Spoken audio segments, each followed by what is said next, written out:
warahmatullahi wabarakatuh. Nama saya Bella Jutika Erlia, NIM 1011810101019.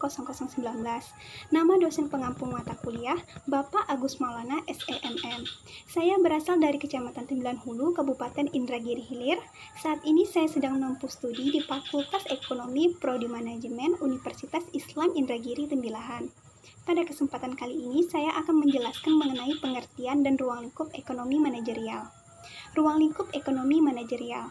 Definisi ekonomi manajerial adalah tata kelola manajemen sumber daya manusia dan operasional serta pemasaran. Keterkaitan dengan teori ekonomi adalah laba, biaya, dan bahan baku atau sumber daya. Sedangkan keterkaitan dengan ilmu keputusan adalah kebijakan pemerintah dan kepentingan pemilik perusahaan. Dan keterkaitan dengan berbagai area fungsional ilmu administrasi bisnis adalah strategi perusahaan bertahan hidup. Teori perusahaan.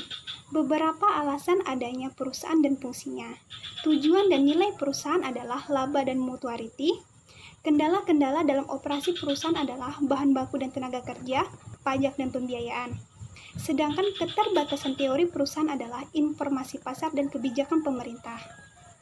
Sifat dan fungsi laba. Laba bisnis versus laba ekonomi adalah laba finansial dan laba keberlangsungan perusahaan. Teori laba. Omset dikurang buka kurung biaya ditambah pajak tutup kurung sama dengan profit. Sedangkan fungsi laba adalah mempertahankan modal dan kekayaan. Kerangka kerja internasional ekonomi manajerial.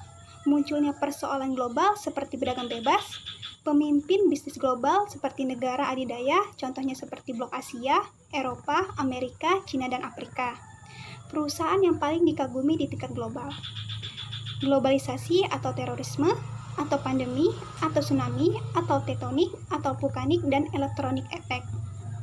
Ekonomi manajerial dan internet.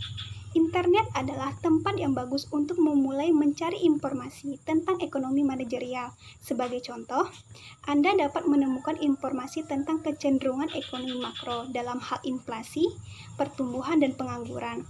Sebagaimana pula informasi ekonomi mikro tentang sektor tertentu, industri, dan perusahaan. Demikian, hanya itu yang bisa saya sampaikan. Semoga bermanfaat dan dapat menambah ilmu pengetahuan bagi kita semua. Mohon maaf bila ada kesalahan. Wassalamualaikum warahmatullahi wabarakatuh. Pekon hebat, Unisi berjaya dan gemilang.